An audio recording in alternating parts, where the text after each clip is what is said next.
heard of Jim Shorkey Family Auto Group, but today I'm getting to know the man. He had seen adversity, had seen the dark side and was able to overcome it to a great success. He started a program, ReThinkU Results from Thinking, in which I am now a student of. I'm a big fan, and I'm so honored to be at his home today to interview him. So thank you very much, Jim. Thanks for being with us today. It's a pleasure. It's lovely. I'm glad to be here. Yeah. So I had the honor of doing a little bit of research on you, and typically before I get into the meat and potatoes of things, I like to start at number one. Okay, more about you. Where did you come from? Where did you grow up? Tell me about your family life. Sure. And into your education. Sure. So I was born on January 24th, 1957. So that's my number, 1957. And my mom and dad, we have 7 children in the family. My sister Elaine, who is older than I am by a year, and then myself, and then my sister Melissa, and Gretchen, and Mary, and Catherine, and my baby brother, not baby anymore, but 13 years younger than I am. So he was almost like a son to me as we both grew up together, but really there was quite a difference in age. So anyways, 2 boys, 5 girls, that's the Shorkey family. Wow. My father passed away on March 24th, 1996. I still miss that guy. Met with my dad every day. Sorry. Yeah, it's a very, very challenging thing, but at the same time, you know, we have to move on. And so, but I miss my dad. So I went to, back to me, I went to Greensburg Central Catholic, graduated in 1974. I was a runner. I went to Millersville State College to run, and I studied economics and math, graduated in 1978, and I always wanted to be in the car business. And I'm sure to a degree it was my dad, you know, my dad was my hero, and I would go to the dealership with my dad, and I would watch him sell cars, and I would hang around and get in the way and that kind of a thing. I always liked going to the dealership. My dad called it the garage. So we'd go up to James, we're going up to the garage, you know. So I always liked that. And so it was interesting when I was 5 years old and I was in first grade, the teacher, they had a career day type thing. What do you want to be when you grow up? And I wanted to be a car salesman. And I never veered from that. Never once. Wow. I went to high school. What are you going to do? I want to be a car salesman. You know, well, why are you going to college? Well, because my parents said I had to, so I'm going to college. And so I went to college. What are you going to do? I'm going to be a car salesman. I graduated from college. What are you going to do? Be a car salesman. So I graduated from college in December 1978, and I met my wife in college. By the way, that was the bonus. I met Amy. Nice. We've been married for 41 years. Yeah. Wow, that's Yeah, a feat in itself. Oh yeah. It gives me something to look up to. Yeah, that's my best buddy. That's my best great. buddy. Yep. And Bear's my best buddy too. But anyways, so I graduated in December of 1978. Went immediately into the car business, selling cars, and so I sold cars for a year, and then moved into, you know, lower level management, and mid management, and upper level management. When my dad died, I was the general sales manager of the dealership, and I often say if I knew half as much as I thought I knew when my dad died, I would have been pretty damn smart. So December 24th, 1996, I'm the, you know, Johnny on the spot. I'm the guy. You know, I'm running the business. 2 years later, the business is bankruptcy imminent, and a lot of people don't believe that, and I understand that. But you know, it was interesting. I was talking to Chuck Molina, who I think you've Yes. talked and met and kind of virtually met. And I was sitting with Chuck, like you and I are sitting right now, and we were talking about this, and I could tell Chuck didn't believe me. I could just tell, like, yeah, right, I've heard this before, sure. So I said, okay. I didn't say okay. I put the phone on speaker. I dialed my accountant's number, and I said, hey, Tom, this is Jim Shorkey. I said, I've got you on speakerphone. I said, what was the situation like when you came aboard in 1998? I said, was I bankruptcy imminent? He started laughing. He said, Jim, you were way, way beyond that. He said, you were about ready to fall off a cliff. And I said, Tom, let me ask you another question. I said, did you think that I would make it? He said, there's no way, excuse my French, but he said, there's no way in hell. Wow. You weren't going to make it. There's no way in hell. And it gives me chills, but a lot of people presented that kind of feeling to me. And I said, with tears in my eyes, you watch. I said, if I got to work 26 out of the next 24 hours, I'm going to do this. Yeah. And I'm going to figure this out, because this is my dad's business, and I'm not gonna have this be his legacy. And so there was a passion there and a determination, and I did figure it out. Mr. Hamilton, you'll hear me talk about Mr. Hamilton a Your lot. dad's partner? My dad's former partner, yeah. Brought my dad into the business, knew him since I was just a little boy, was like a father figure to me. And at that moment of desperation and really feeling terrible about myself, I can remember like it was yesterday, going into Mr. Hamilton's office, and he's sitting there at his desk, and behind his desk, this big sign says, "You gotta want it." I'll never forget that. And I said to Mr. Hamilton, I said, I said, "Mr. Hamilton," I said, "I'm lost. I don't know what I'm doing." I said, if I would like to ask you for a list of 10 things that I should be doing to be a great car dealer. And he said, "Okay, James." He and my dad called me James. I'm James, I'm Jimmy, I'm Jim. There's my farmer, my buddy, that's John. I love John. If I was out there right now, he'd stop and get off the tractor. There's a tractor. Yeah, he just went by. Everybody, Yeah, there's John. a tractor going outside right by his house. That's So my it's beautiful out here in North Huntington. But anyways, so I can't make this stuff up. I couldn't be so forthright about it, right? So I go to Mr. Hamilton's time, I said, about the list, and he's like, "Okay, James," he said, "come back tomorrow, I'll have a list for you." So I go back the next day, get the list, and I started to do that list, and I could see the needle, start to move. I could see it. Mm-hmm. And then I talked to Chrysler Financial, who was the financial arm of Jeep at the time. Mm-hmm. Chrysler owned Jeep.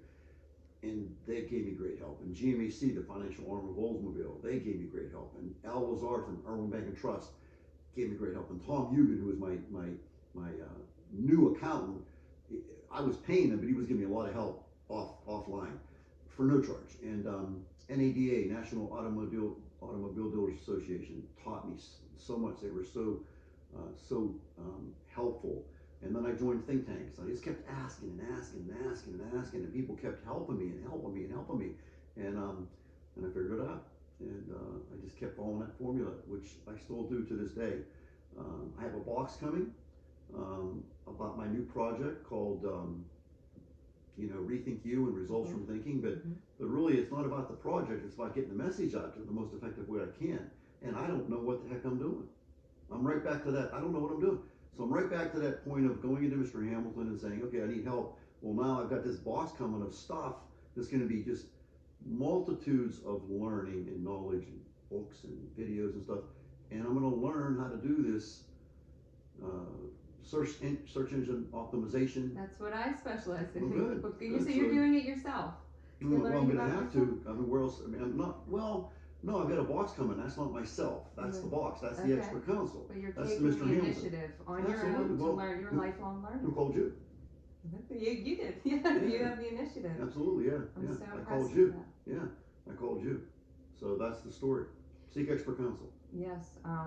Well, it seems that you've been a lifelong learner, but back to the time from 1996 to 1998 when the dealership wasn't performing to your dad's expectations, or you were bankruptcy eminent. What was it like during that time for you? Well, I was very arrogant. So a lot of people offered help, but I didn't want the help. I'm sure Mr. Hamilton probably offered help, but I wasn't interested because I already knew everything, right? So I was very arrogant, and I learned that was the big lesson out of all this that I learned. And we have three rules in the Jim Shorkey Family Auto Group. 3 goals. Number 1 goal of the Jim Shorkey Family Auto Group is to love the customer. Because if we don't love the customer, there's not going to be any customers, and we're out of business. Yeah. The second number 1 goal of the Jim Shorkey Family Auto Group is to love the team. And I mean love the team, because if we don't love the team, then there's not going to be anybody to love the customers. And we're, again, out of business. So we view our team and our customers on an equal footing. And if you do number 1 and number 2 really, really well, you get to be incredibly successful. And the number 1 enemy of any successful enterprise, be it a church, a marriage, a family, a business, is arrogance. That's the number 1 enemy of a successful business enterprise. So I remember back in those days, those dark days, I knew what happened. I knew that I was arrogant, and I can remember thinking to myself, if I can get my way out of this, I will never be arrogant again. And that's the one thing I don't think you can say about me. I am not an arrogant person. I actually go out of my way to not be arrogant. I want to be very, very humble. So the third rule of the Jim Shorkey Family Auto Group, and almost number 1, is to keep it very, very, very humble. I like the power of 3. Very, very, very humble. And in my experience of being part of the Jim Shorkey Family Auto Group, which I'm no longer part of, I'm retired. The children are 100% owners of that business, and they're doing a great job. And and I'm not involved at all. Period. Not involved. People Wow. also don't believe that, but it's true. I'm not involved. But that said, in my experience with the Jim Shorkey Family Audit Group, the rule that got violated the most was number 3. And I would have to sit down with somebody and say, hey, Jamie, what's the deal here? Yeah. You are so arrogant. We need to stop this. And if you don't stop this, then you need to go. You need to go. Because we're not going to have this. This is just, we're not going to, I hate that. Yeah. Because I know what it does. Yeah. Arrogance is the number 1 enemy of a successful business enterprise. And like I said, if you do number 1, love the customer, do number 2, love the team, then you tend to think, well, I don't need this customer, or I don't need this team. Well, I'm Jim Shorkey. I don't need her. I don't need him. And that's the beginning of the decline. And next thing you know, you're out of luck. You're out of business, and it's hard to bring it back. Once you blow it, it's hard to bring it back, because all those customers, they don't forget. Right. And all those team members, they don't forget. So I was very vigilant about that number 3. Yeah. Keep it very, very, very humble. So And that's the opposite of arrogance. And it is, yeah. the fact that you made that part of your motto there, the top 3. I mean, that's incredible, and that's not easy. Well, and I want to correct you on it. It wasn't a motto. It was a culture. A It was culture? a culture, man. Wow, It was like okay. we fought for that. We defended that. Are we loving the customer? We have signs all over the dealership. We had it in our meetings. We talked about it. If I did a game plan every month, and it was like that was there. We closed it off with number 1 goal, love the customer. Second number 1 goal, love the team. Third goal, almost number 1, keep it very, very, very humble. I couldn't say that if I didn't live it and believe it and preach it. So it was in my cells. So that's a very important thing, and that's probably one of the big reasons why the Jim Shorkey Family Audit Group became what it became, because we kept our priorities in place. Yeah. And it's still in place today. As a matter of fact, that's an interesting story. The children tried to change that.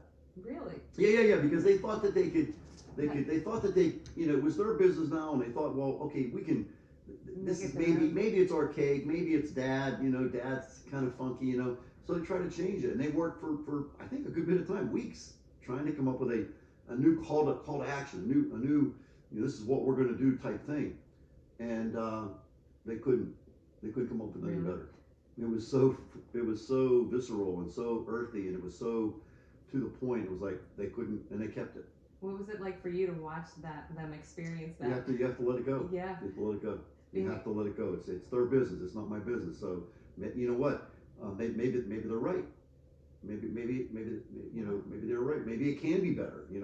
I had no problem with it whatsoever. I mean, it's not my business. I mean, maybe a little bit, but as I reflected, I was like, well, I didn't want somebody jumping down my back when I was trying to make changes. Right. And that happens, by the way, when you're trying to make changes. Like you've done that. You're Yes. trying to make a change. It's like sometimes the people that are the most difficult to accept your change are the ones that you care about the most. Right. And they just criticize the living crap out of you. Like, what are you doing, Jamie? Yeah. This is not the way you did it before. Well, I'm doing ReThinkU. Right. And it demands, the thinking that you've had for the past 10 years is what created the you of today. And if you keep thinking that same way, the you of tomorrow is going to be very similar to the you of today. So the only answer is you've got to rethink you. Now, I'm not pitching anything here, but that's just logic. The thoughts have to change in order for you to change. The actions have to change in order for you to change. And before the action, it starts with a thought. It has to, Like you said, yeah. Otherwise, it's random, right? You have to have very specific actions. Mr. Hamilton gave me a very specific list of actions. He had to think about that. I had to think about that in order to take action to go see him. And I read this book called Think and Grow Rich 142 times. That's incredible. And it told me to go seek expert counsel. That's what it told me. I thought, well, who's expert counsel? Mr. Hamilton. So I went and talked to the man, and he was incredible. So tell me more about that, because initially you did say that you were a bit arrogant. You may have asked Mr. Hamilton. I wasn't a bit arrogant. I was a lot arrogant. I was. So you may have gone and asked Mr. Hamilton, or he wasn't didn't. interested. You weren't, or he may have offered you help. I'm sure he did. He was a very, very good friend of my father's, and I'm sure he did. And I got this, Mr. Hamilton. I got this. People did. They did. They called me. Hey, we'll help. I got it. No, I got it. I'm good. I got it. I got this. I didn't have it. I was wrong. Yeah. I messed up. What was that like? That It was feeling? terrible. When did you realize within those 2 years? Well, I was in it. Well, okay, that's an interesting question. So I get a call from my sister, and she says to me, tomorrow morning when we open up the dealership, the bank account's going to be a negative $50,000. Checks are going to bounce. I'm like, what? And so, needless to say, I told you how important sleep is. I didn't sleep that night, and called Elazar. I probably called him that night. I don't recall that. I met Elazar at the bank before they opened. I was there, and I said, whatever. He assured me that my checks wouldn't bounce, which is like the most embarrassing thing for me. I could even imagine, like, checks from Jim Shorkey are bouncing. My father's business, like, that was an embarrassing thing. So I borrowed $100,000, and I had to get to work. And I'm not sure the sequence of events, but that was one very major, like, holy crap situation, right? And the second one was I was at this NADA training, and it was how to run a car dealership by the numbers. So it was an accounting training, and so they had us do what is called a Z factor, and what that was there was I believe 7 different calculations. They're ratios from your financial statement, from your balance sheet, and your income statement. And I don't want to get into all the detail of that, but bottom line is you do these calculations and you add them all up and divide them by whatever and do this thing, and it gives you a number. And the number is. So, and there was a number of different levels, and the high level was bulletproof. The second high level was financially strong, and it went down to the last one was bankruptcy imminent. So I go through the whole thing, and it comes up bankruptcy imminent. I'm like, goodness. Holy shit, this can't be. I think I said, I must have done something wrong. I'm so freaking arrogant. I was like, no way, bankruptcy, no way. So I go back, I erase everything, because I was really, really good at math. I studied math in college, and I understood math, and really good at it. And I did it again. I was like, bankruptcy imminent. Like, oh my goodness gracious, are you kidding me? Bankruptcy imminent. So now I'm embarrassed. I'm very sad. I feel like crap. And so I waited till everybody left the room because I was embarrassed. And I walk up to the instructor and I said, this is my number. I said, this is my number. I said, this can't happen. This can't happen. This is my dad's business. This can't happen. And so I said, what do I do? Seek expert counsel, right? What do I do? He said, you got to cut everything. He says, you got to cut the paper clips. He cut everything. Just cut. So I said, okay. So I went back and I went to work and I cut the paper clips. I cut, if there was something I could cut, I cut every single thing I could cut. For those of you that are accounting people out there, the idea is to cut your expenses, which lowers your break-even point. And if you are losing, if you have a business that's losing money, the number one mission of a business that's losing money, number one, most important mission, stop the bleeding. You got to stop. You can't keep losing money because that's no good. Stop the bleeding. So I went to work on that, and I lowered my break-even point. And in 1998, I lost a pile of money, and hence, leading into the bankruptcy imminent situation.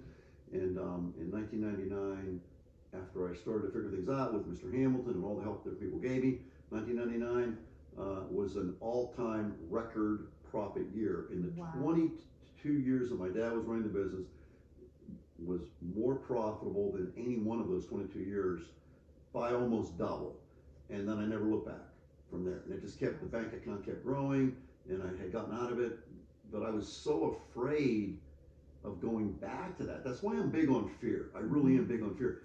Fear is a much bigger motivator in my mind than joy. I run to joy, I run from fear. And I'm going to run a lot faster from fear than I am towards joy. So and I know in what the space I'm in, like, oh God, you never talk about what you don't want. That's like a big no-no. And that's just not how I think. So what I do is I want to know both. So anytime I set a goal up, whether it be money or love, like if I think about love, I think about my wife, I think about divorce. It's okay, well, what can I do to not be divorced? And so I study divorce. And then what can I do to be a better lover? And I study love, so like my wife and I, we do 6 hugs. This is one of our disciplines. We do a coffee celebration. We did our coffee celebration this morning. No cell phones. we just sit there and we have our coffee and we just talk for 20 minutes to a half an hour. So we coffee celebration, hugs. We play Scrabble every night. That's beautiful. Every night. Somebody called me last night and said, "Hey, do you want to do it right now?" I said, "Nope." Said, "My wife and I have a Scrabble appointment." I said, "No, I don't want to do it right now, and I'm not going to." And then sleep is a top priority. So if I don't get the right sleep, I can't be a great husband. I can't be a great lover. So sleep is an important priority.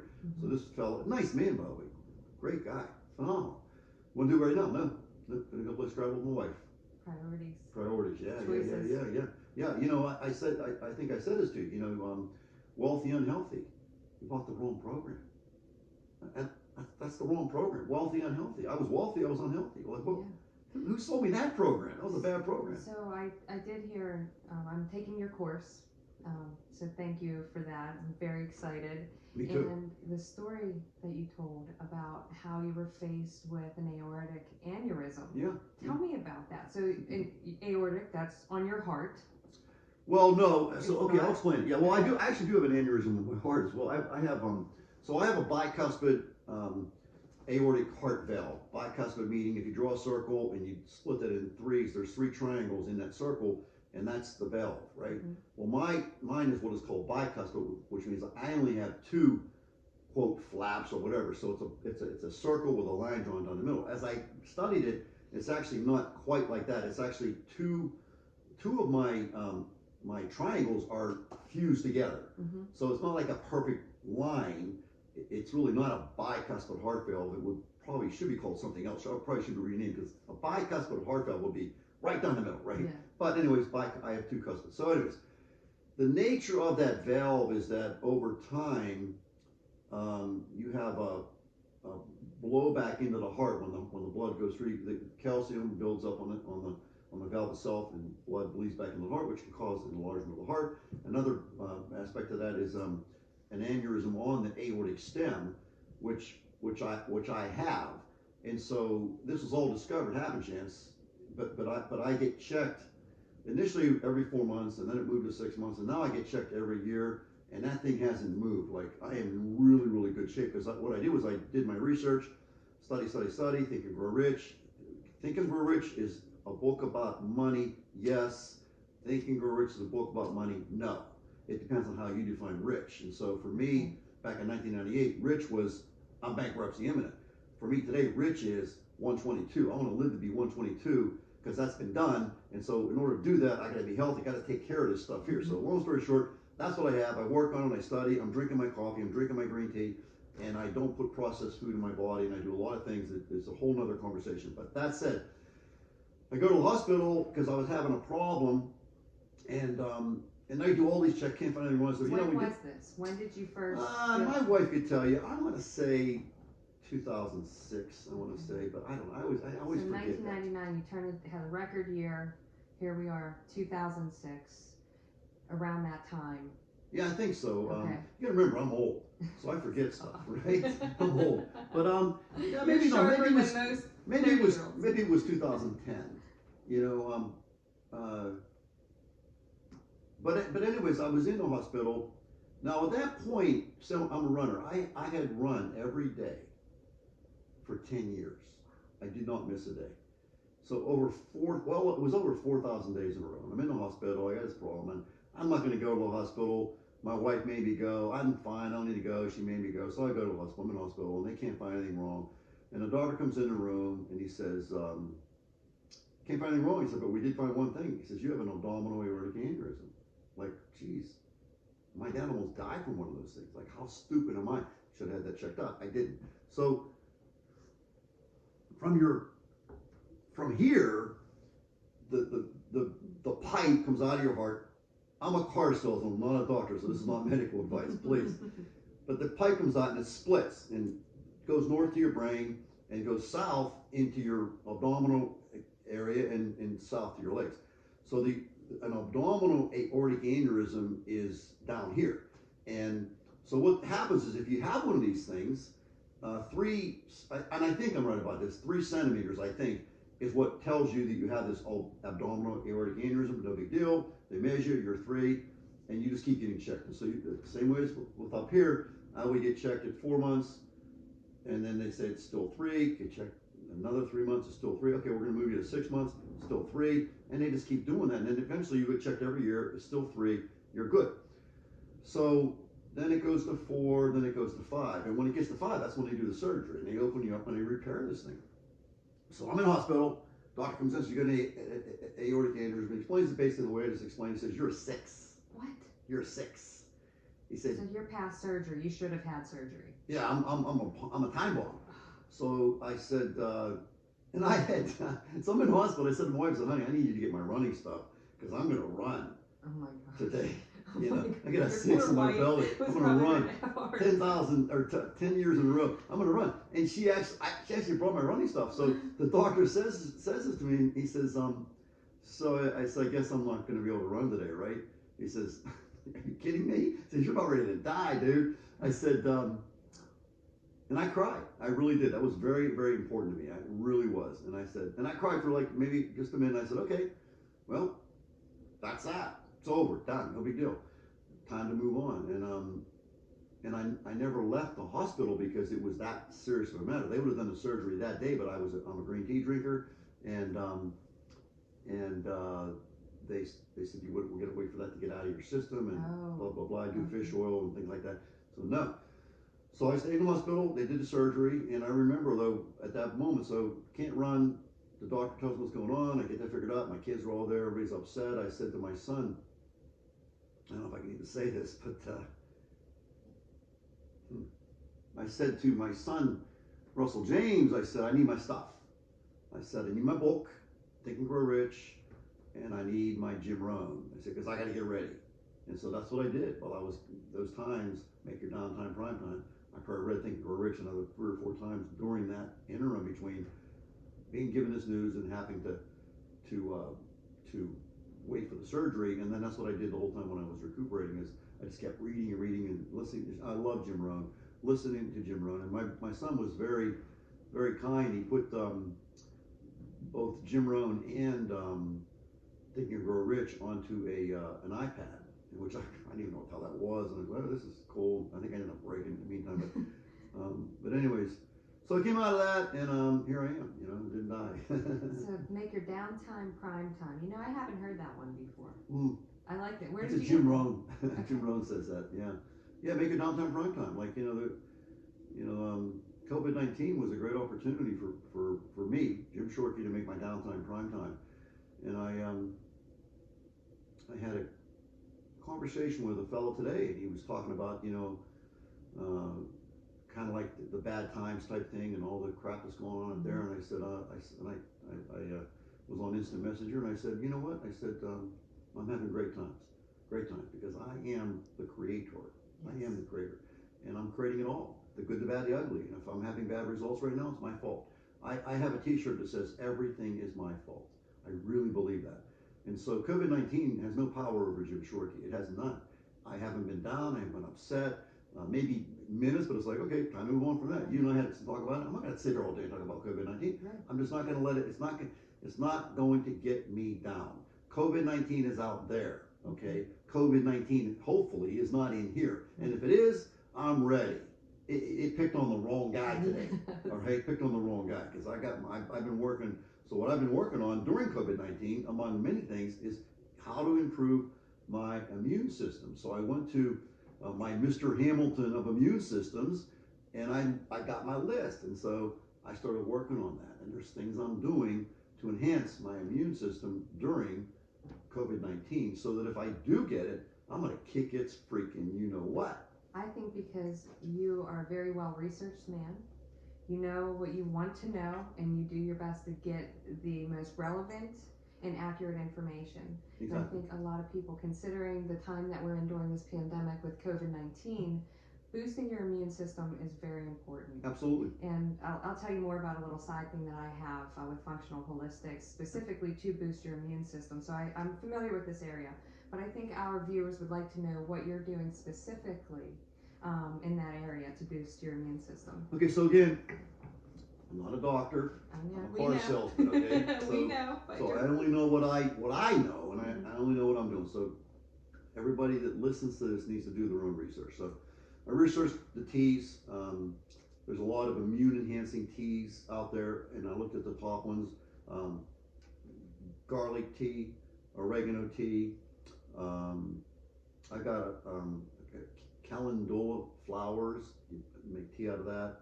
Um, um, did I say oregano? Yes. I do bacopa maneri. I do green tea every day without fail. Green tea every day? Every day, yeah, without fail. Well, I shouldn't say every. I mean, 6 out of 7 days a week. My wife and I both. I make the tea for my wife. Part of the, love thing, doing things for my wife. That's very important to me.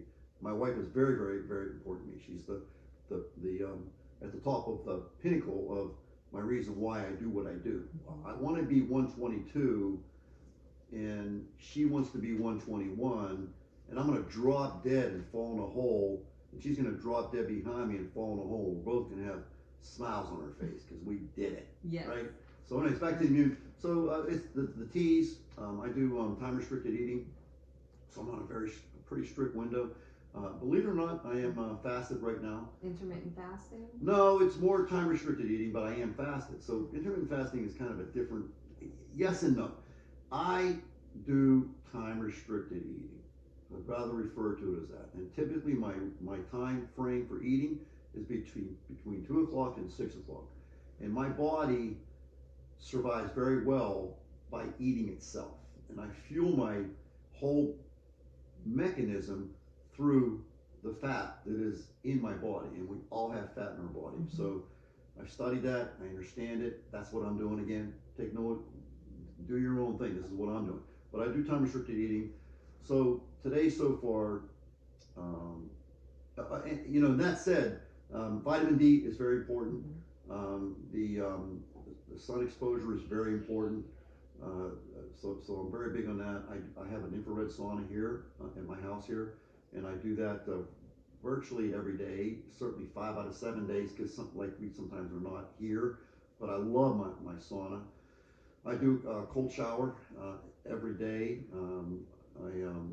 So just to show you my day so far. So and a lot of improving your immune system is love and connection and hugging, and unfortunately we can't hug, right? But which sucks, I'm a hugger. I'm a big guy. Yeah, there's a lot to that. There really is. There's a lot to that, but anyways, so my day today, if you want to enhance your immune system, probably the most important thing you can do would be to enhance your sleep. So I work very, very hard on my sleep. That's number one. Number two, I work very, very hard on stress reduction. So I'm very big on belly breathing as a stress reducer, and also meditating. So I work on it. I try to preempt these things. So sleep and stress reduction are two very important things. And so I woke up this morning at approximately 5:30. I did not meditate this morning because my wife is playing golf right now. So we wanted to do our coffee celebration. So I also wanted to do the sauna. So I do 3 measurements every day. I'm big on 4 measurements. I weigh myself, number one, that's a measurement. Number two, I measure my level of ketosis. Number three, I do an EKG twice a day. So that's already been done this morning. There's a way to do that. So I do an EKG. And number 4, I do what is called, I'm a part of HRV Elite. So I measure my HRV, my heart rate variability. And I do that every morning, and it tells me where I'm at. And so in terms of, do you understand HRV? I'm not as familiar with it. Well, people would commonly think that the heart beats like a metronome, right? It doesn't. Okay. So in other words, my heart rate is 60, so that means every second my heart beats. No, that's not how it works. Your heart beats every 9/10 of a second, every 1.1 seconds, and it varies. And so the degree of that variability is a measure of how healthy you are. And the higher that variability, the healthier you are, right? And so I measure that because that tells me whether I've recovered from my working out yesterday or not. And so this morning I was at 10, which is the highest score you can have. So I did my measurements, jumped in the sauna, did the cold shower, had the coffee celebration with Amy, came upstairs, did a reading on ReThinkU Results, because I wanted to read Auto Suggestion twice, highlighted in orange. You saw the video, or portion of it, whatever you watched. And so did that, and then and again, there's no food happening. And and you saw me at 9 o'clock on Jim, live at 9 a.m. with Jim. And how was my energy level? It was great. Off It was the charts, right? inspiring. Yeah, yeah. Yes. So I'm on. So then, okay, so I know that you and I are meeting at 1 o'clock. Mm-hmm. And so I know that. And I thought, okay, well, I figure it's going to be from 1 till 3. Okay, I get that. So I thought, okay, well, I don't want to eat before the interview because that'd be a little too early. I really want to break fast at 2 o'clock. So, all right, I can go beyond that. So I decided to get on, I have a Peloton. I decided to get on my Peloton and I rode 18 and a half miles, fully fasted. Yeah, fully fasted. And what happens when you're in that mode, I'm burning fat. Yes. Okay, I'm burning fat. I'm not burning sugar. I'm burning fat because there is no sugar, and there is some. My body does a process called gluconeogenesis, which your body does produce sugar, and then it burns through that. And now you're burning fat. So I'm burning fat, and so I go through that, and I took another cold shower, and it was just a rinse because I'm drenched. I'm sweating. Another cold shower, and then I come up and I got this little guy called Bear, who is my buddy. And we go out in the yard, and you can see there's 2 balls out there, and we kick the balls around, and he is incredible. So that's another bit of a workout. So we run around, and I kick the ball, and there's 2 balls actually. He runs from ball to ball, and we have a lot of fun. But a little bit of, but again, there's more movement and working out, right? So this is a long answer to a short question. This is great. But want to know. how do you improve your immune system? Well, the fundamentals are sleep, stress reduction, diet. So again, no food in my body yet, but and so within that diet are the fermented foods. So I do kimchi, I do sauerkraut, I do fermented pickles, Yes.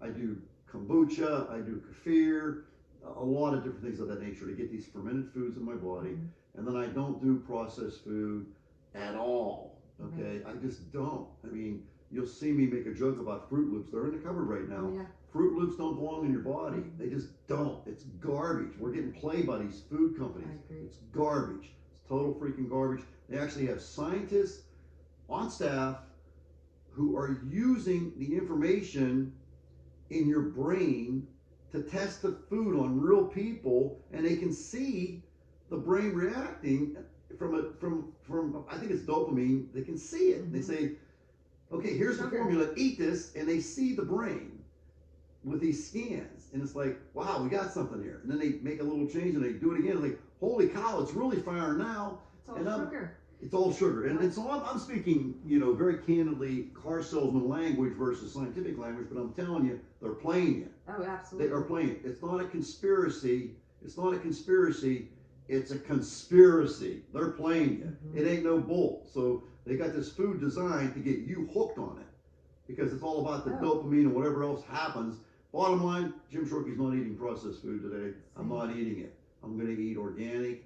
That's a whole other subject. What they're doing with the factory farming is disgusting. I'm with you. There is a dead zone in the Gulf of Mexico the size of Rhode Island. It is dead. D-E-A-D. Dead. The size of Rhode Island. Look it up.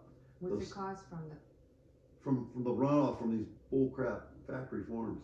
Wow. High fructose or corn. Yeah. It's terrible. So I've done the research. I'm not eating that crap. I have a book. I wonder if you've read it. It's called How Not to Die. I haven't, but it'd be probably a good read. It's a great read. It's about who wrote it? It's a doctor. A doctor wrote it. I don't have his name off. It's been a few years since I've read it, but I went and became a vegetarian initially. Went into 2016, and I did the research, read the book, and moved forward. Tried being a full-on vegan, which was incredibly difficult. No honey, no eggs, and there's 2 things that I have to have: honey and eggs. I'm not a vegan. I don't think that's a good idea. But I'm more vegetarian now. I get my protein and everything. But that book, he talks about heart disease being the #1 killer in the United States, and our diet's contributing to that. Our lack of exercise, and it all goes back to the immune system and overall health, and your diet, exercise, sleep. Sleep, stress reduction, diet, movement, socialization, gratitude. These are all really, really important. There's a number of factors, and I'm probably forgetting a couple, but they're there, and I'm practicing them. If you don't have love, you look it up. So the opposite of love, I always want to know the opposite. So I have 5 pillars, which you're going to learn. I have them. Yeah, passion. The opposite is apathy. I don't care. Okay? Health, the opposite of illness. The opposite is illness, excuse me. Love, the opposite is loneliness. Okay? I don't want that, right? Abundance, the opposite is poverty. Abundance, you have to define on your own terms. Right. For me, to a large extent, it is about money because I can do a lot of things with money. So it is about money, but you may have a different viewpoint on that. That's fine. And lastly is joy. That's a funeral test. When they put me in the hole and they look down at Jim Shorkey, and if who shows up and what do they say? Who shows up at the funeral? What do they say? And I'm hoping they're going to say, that guy in that hole there, that guy changed my life. That guy changed my life. And he or she looks at the person next to him and says, you know what? The car I drive, the house I have, the place the things I do is all because of what that guy told me 20 years ago. That's a life of impact. Okay, that's a life of joy. Versus the opposite will be somebody shows up at my funeral and says, you know what? I'm just here to make sure this son of a gun is dead because he was a total freaking jerk. I hate this guy. And so, is he you sure he's not breathing? No, he's dead. Good riddance. I'm out of here. And so the more people to say that, that's a life very, very horribly lived. And I understand that, and I don't want that. So I know what I want, and I know why I want it, and I know what I don't want, and I know why I don't want that. In the space I'm playing in, you're not allowed to talk about what you don't want because boogity, that could happen. I've heard. Bullcrap. I don't buy it. That's look out there. See, that's a Bengal tiger out there. Okay. And you're going to walk out there saying, there is no tiger, there is no tiger. Yes, there is. And he's going to eat you. So you better be ready to run. So there's nothing wrong with fear. There's nothing wrong with hate. I mean, seriously, why is hate such a bad thing? I don't think we should hate people, but I think we should hate certain people who are bad people. Right. I hate them. But there's a lot of things in this world that I hate. Pretty easy to hate cancer, right? Yeah. Hate it. Yeah. It's pretty easy to hate Alzheimer's disease. Yes. So I'm going for 122. I know 85 in America, 85 years old, the United States of America. I've done my homework. There's a 50-50 chance that Jim Shorkey's going to have Alzheimer's. Not genetically speaking, that's just the numbers. If it's not 50, it's 40. So that means my wife and I we're together, right? Locked at the locking arms. We're traveling to 85 together. We're both 85 now. Or she's 84, I'm 85. And one of us is going to have Alzheimer's. Do you realize that if you do get Alzheimer's, the person that takes care of you My dad probably just dies? passed away. No. And he had Never Alzheimer's, November 5th. That's a horrible thing. Horrible. Oh, I'm my sorry to hear mother, that. my Your father mother's, couldn't have been that old. and he's 71. Oh, Lord. Or 72. Yeah, he was 72. See, there you go. See, so do you hate Alzheimer's? Oh, absolutely. And I think about myself and my children, Have you been tested? I haven't been tested. Yeah. There's a gene. It's called ApoE4. Oh, really? Oh, yeah. Interesting. And if you have it, you have a 4 times greater risk of getting it. You may not have it, but Well, he had it for other circumstances. There was like a part of his brain that was damaged. He had, an issue. So with that being said, my mother, 5'3", she had to take care of him. Who did she call? She called me. There would be times I had to lift my dad, and kills you guys. And I The think caretakers suffer. They really suffer. Really suffered for years. I mean, this was a long journey for us, over 10 years. Yeah. So when it first happened, Lexi, my daughter, was she's 17 now. She was a baby. So we dealt with it for a very long time, and I think it's very brave of you.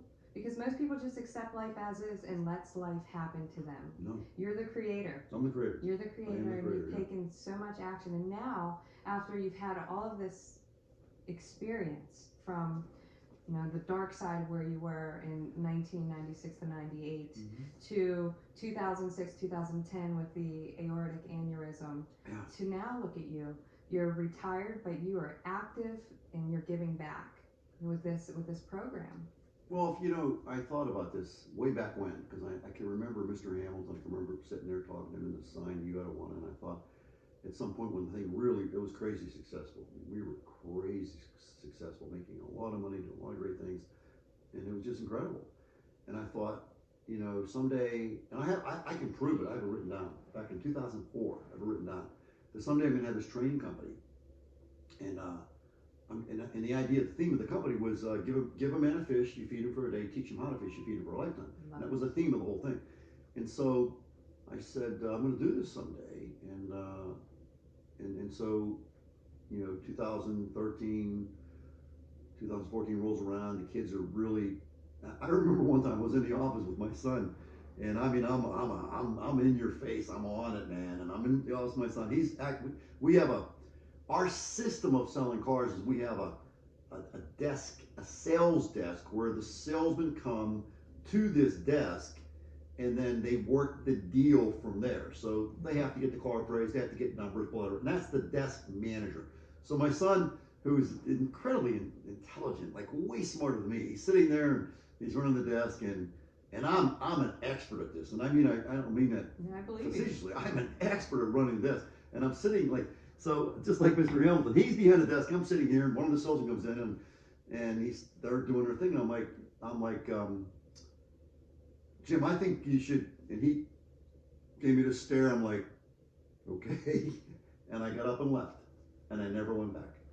I never went back again, because I could see he did not want me interfering, and I'm an interferer. I never went back. I never was on the desk again, ever. And this was my passion. Mm-hmm. And then shortly there, I could see that these kids were, I have 4 children. Each one of them has a higher IQ than I have. They're just smarter. Mm-hmm. And there's 4 of them to my 1. And it was like, I needed to get out of their way. And so I did. And I just got out of the way. And it just became a gradual process of I get out of the way, get out of the way. And then I'm out of their way. And they're doing great. They're incredibly smart, incredibly gifted. And there's 4 of them. And they're just rock stars. Like I was X, they're 10X. Grant Cardone. They're rock stars. And they're kicking it. That's so why would I get in the way? Yeah. You know what I mean? Where was I going with it? Children to be better. Oh, they're better. They're way better than me. That's how I feel about mine. Mm-hmm. So that's quite an accomplishment, because there are a lot of people out there that suffer, and their children get into drugs. It doesn't matter what class of family they come from. They choose that path. They have 4 kids. I know a woman who had a great life with her husband. They have 3 kids. All 3 children have become addicts. That's so sad. So when I hear I'm an addict. I'm an addict. How so? I have a very severe drinking problem. What? And so I got involved with self-development in I can never forget it. And so this is going to sound kind of contradictory, but I got involved with self-development on March the 1st of 1993. You remember these days, mm-hmm. right? And it was a result of me having a fight with my brother the day before. And my process back then was, okay, I had this fight with my brother. I'm going to go get drunk, and that's what I proceeded to do. And for whatever reason, I did, and I went home, and I was miserable because I had a fight with my brother. And so, but I didn't get drunk for some reason. I did have I think 4 beers, so probably was legally drunk. Anyways, go home, and the next morning I woke up, and my wife would take the children to church, and I would sleep in on Sunday because I worked very, very hard. Mm-hmm. And I had this tape from Brian Tracy called The Psychology of Selling. And it was a promotional tape, and again, arrogance. I no more was interested in that than flying to the moon. Like self-help, I'm Jim Shorkey. What do I need self-help for? I'm already the greatest thing since sliced bread, right? So for some reason I kept the tape. For some reason my wife kept the tape, and my wife is a thrower. Oh, I'm surprised she doesn't throw me away. I mean, if you don't move, she throws you away. Like you're out. So she's just that kind. She's very neat, and she keeps things very neat. And anyway, so for some reason, didn't throw it away, kept it. It was a basket just like that in the bathroom with stuff in it. I get up Sunday morning and I see this tape. I thought, I'm gonna listen to that. So I put it in the thing, I listened to it, and it was like in an instant I knew, like it changed my life in an instant, just like ReThinkU. So I listened to this tape, I listened again. My wife comes home, she can't believe the change in attitude. So I had her listen to it, and I can remember I went into the dealership the next day. It was a cassette tape. You probably know what that is. Oh, I know. It was a cassette tape. I had it in my hand. I said to my guys and girls, I said, I don't know what this is. I said, but this is something really, really, really important. I said, and you're going to see significant changes from this point forward. So I said to my mom was the type of lady, or my mom is the type of lady who, she just knows stuff. She just knows stuff, a lot of wisdom. And I said, to my mom, I said, what, do you know anything about this? There was no internet, at least there wasn't for me, no internet. I said, do you know anything about this? This is a self-help thing. I said, do you know anything about this? And she gave me this thing. I'll never forget it. She got it from the flea market, and it had a little price tag on it. It was $5. And it was Dennis Waitley, The Psychology of Winning. Brian Tracy was The Psychology of selling. This was the psychology of winning, and it was a vinyl thing that had 6 cassette tapes in it. The old farts will know what I mean. And in there was a workbook. And my mom gave it to me, and I wore that thing out. And it was published, by the way, by Nightingale Conant. Well, then I get into the Nightingale Conant toll-free number, and I started looking into this, and that's how I got into Og Mandino and Dr. Wayne Dyer and Zig Ziglar Yeah, I love him. and Brian Tracy and Dennis Waitley, and I just like this. I can one of the things Brian Tracy said was, "I like myself. I like myself. I like myself." I remember saying that a million times because maybe I didn't like myself, right? Yeah. So, but anyway, so I'm on this path, and I'm listening and reading and listening and reading, and so as time went forward, it became very apparent to me that drinking, and I have a drinking problem. I mean, I never drank any more than 2 beers in my life, the first one and the last one. I never counted the ones in between. Wow. So I just have a drinking problem. I mean, and I remember a good friend of mine said to me one time, you have a drinking problem when drinking changes your intentions. In other words, I'm going to go into the bar, I'm going to have 1 beer, and I'm going to go home. 10 beers later, you're still there. You have a drinking problem. I have a drinking problem. Was arrested twice for drunk driving, had an accident as a result of drunk driving. Embarrassing, an idiot. Drunk driving is just abominable. But anyways, so I'm on this path of self-development. It became very apparent that the drinking conflicted with that. And so I'm going through my year and I'm cutting back and not going out as much and blah, blah, blah. And I came to December 26, 1993. And I'm sitting in my mother-in-law's living room. I've got a glass of wine in one hand and a beer in the other hand. And I said to my wife, I said, tomorrow morning, I'm going to stop drinking for 30 days. I'm drinking while I say this. And she's like, the hell are you talking about? You're so full of crap. You're so full of crap. You know you're not going to do it. So, and it was like, get up the next day, and I didn't drink. Did it? Oh yeah, I didn't drink. So I didn't drink for 30 days, and I was okay. And then I said to my wife, my wife at the time, I said at the time to my wife is still my wife. Were you married again? Yeah, 41 years. So, actually 41 years, 41 years this July 14th. Yeah. So almost 41. But, so I said to my wife, I'm going to try to do it for another 30 days. And I did it for another 30 days and thereabouts. And I don't remember the exact time frame because remember I'm old and forget stuff. But I'm in the car and my children are in the car and my wife and myself, and I'm backing out of the driveway. And my daughter Katie, this gets me emotional every time. I try not to do this, but it does get me. My daughter Katie says to me, she said, "Dad, I'm so proud of you that you're not drinking." She said, "It always bothered me when you drank." And I'm like, I couldn't even process what she said. So I put the car in park. I'm now in the middle of the road. I said, "Katie, what did you just say?" She said, I'm so happy that you're not drinking. It always bothered me when you drank." I said, "Katie, I am so sorry." I said, this is my daughter. I said, I never knew that. I never knew that I bothered you. I said, "I'll tell you what, Kate, I'll never drink again." And I didn't. Never. Not once. It won't happen. So the trouble that I put my wife through as a result of this crap, how could I do that to her? I remember my father one time. My father was a character. We're in a meeting and he says to me, he says, "James," he says, "I gotta tell you," he says, "I think all this self-help stuff is a bunch of bull crap." He used another word. I said, "Okay, Dad, that's great my whole life, but my dad was that way. He was very irreverent." He said, "I think it's a bunch of bull crap." He said, "But if it keeps my son out of bars, I'm all for it." And then my dad died shortly thereafter. So I've got my daughter here, I got my wife here, all the misery I put her through, and I got my dad up here looking down at me, and I'm in a bar and have an opportunity to have a drink. I mean, a beer. I always drink beer. It just won't happen. It's like it's not going to happen. What willpower Not do you happen. have? Well, you have to have enough reasons why. You know Yeah. what I mean? So do I want to be divorced? The alcohol is going to lead me that way. Do I want to not talk to my children? The alcohol is going to lead me that way. I made a promise to my daughter. That's a big deal to me. So yeah, no booze. Not happening. Not happening. You could give me $1 million, I'll drink, and I'll give half to Kate. I'll call Kate first. Say, "Kate, guess what? This this crazy woman, she's got $1 million cash. I She wish I said, had $1 million to give you. yeah, we're gonna drink. And she would say, go ahead, Dad, have at it. And you said $500,000? Yeah, okay. And so that's what we would do. But no, it's not gonna happen. It's not gonna happen. So you knew at some point before you retired that you wanted to have your own company, right? Your own company to help others, self-help company. Correct.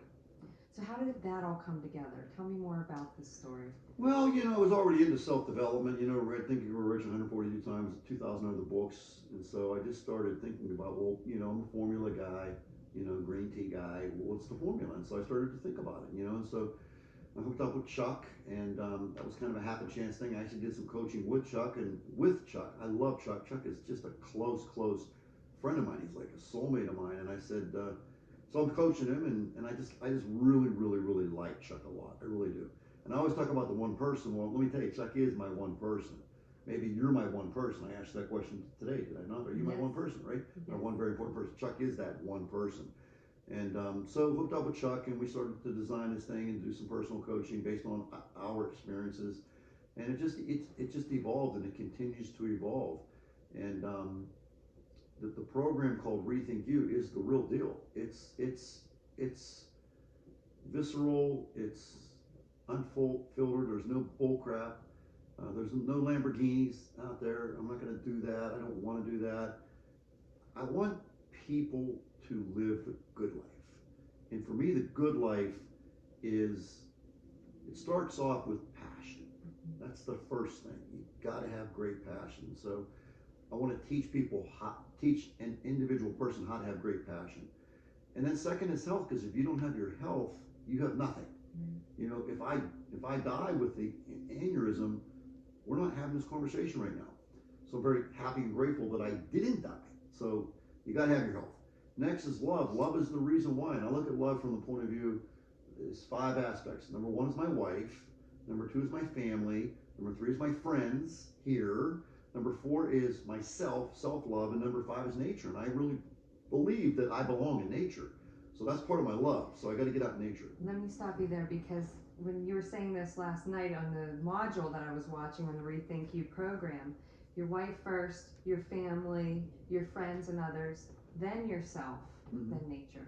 So in my brain, the things that I've learned and I've struggled with in the past is putting myself first, trying to take care of myself. Everybody says love yourself first, but here you are, you're loving everybody else first.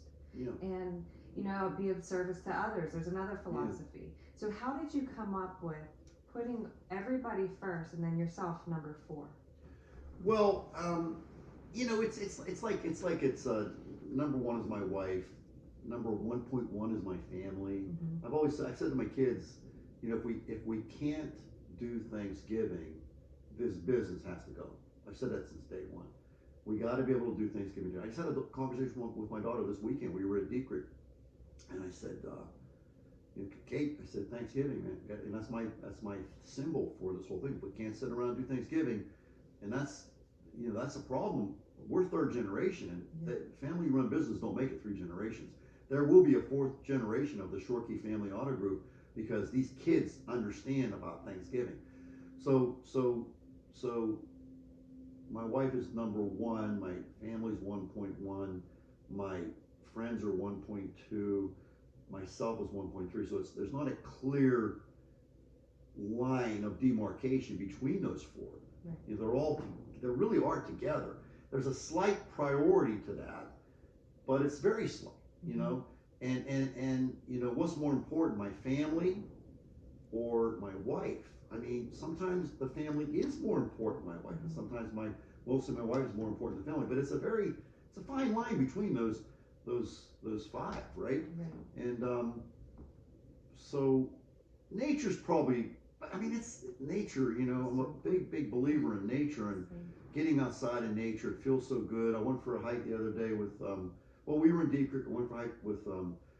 Get this, with my son Russell and his wife, who was expecting our, I'm not sure the order, depends on who has the baby first, but anyways, it was Russell, my son Russell James, and his wife Ashley she's expecting, and then their son, who is my grandson.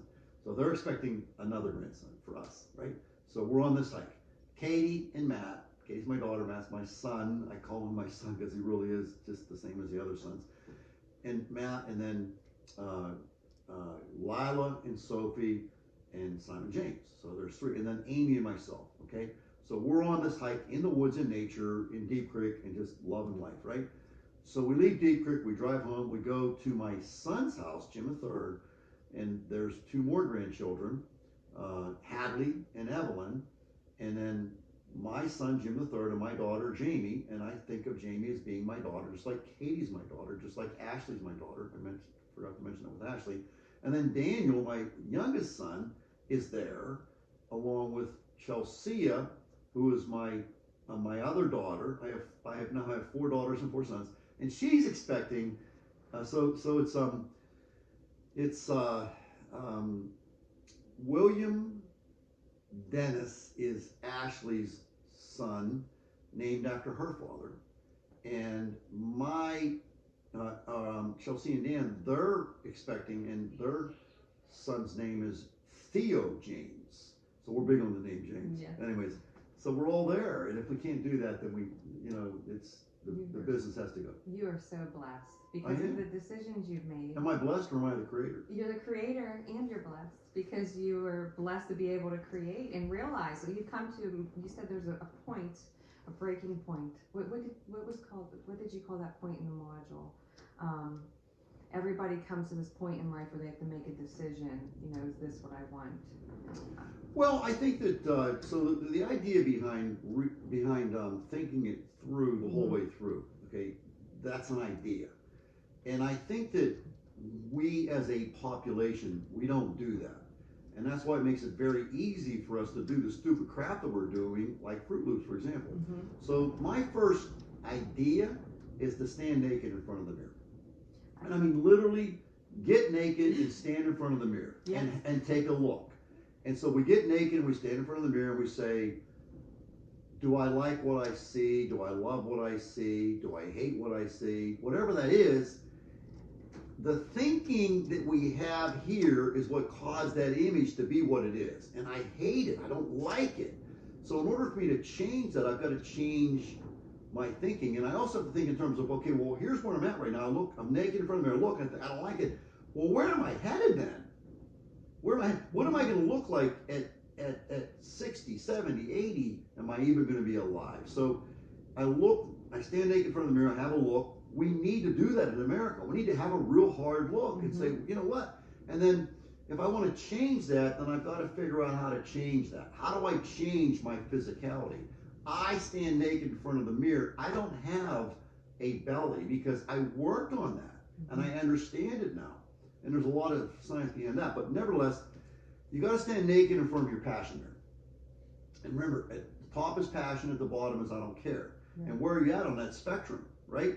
You're naked in front of the passion mirror, the apathy mirror. Where am I at? And do I want to change that? You're naked in front of the health mirror. Am I healthy or am I unhealthy? You're naked in front of the love mirror. Am I in love or am I lonely? You're naked in front of the abundance mirror. Do I have money in the bank or is there too much month at the end of the money? Like I can't pay my bills. Terrible place to be. And then the joy is the funeral test. And joy is the funeral test, as is sadness, which is the opposite, right? So you got to get naked and stand in front of the mirror, and then you got to make a decision. Like, am I happy with this trajectory? And so I believe we need to do both. We need to run away from what we don't want and run towards what we do want. Do both, and you'll get there twice as fast. I like that. Okay? So the decision is getting real.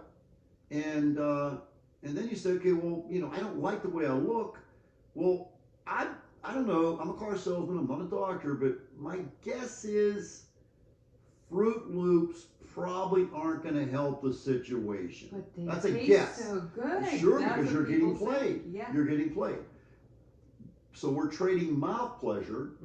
We're trading mouth pleasure for right now for Alzheimer's disease. Right. Okay.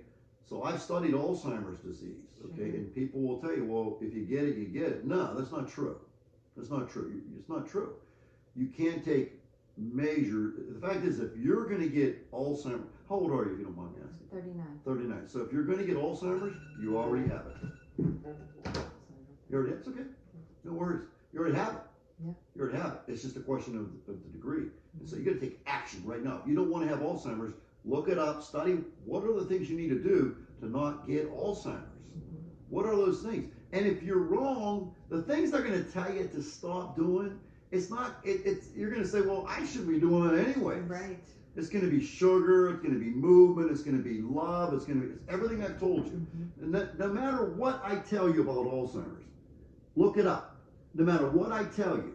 If you say, well, I'm not worried about Alzheimer's, I'm worried about heart disease, the same things are going to pop up. It's all the same.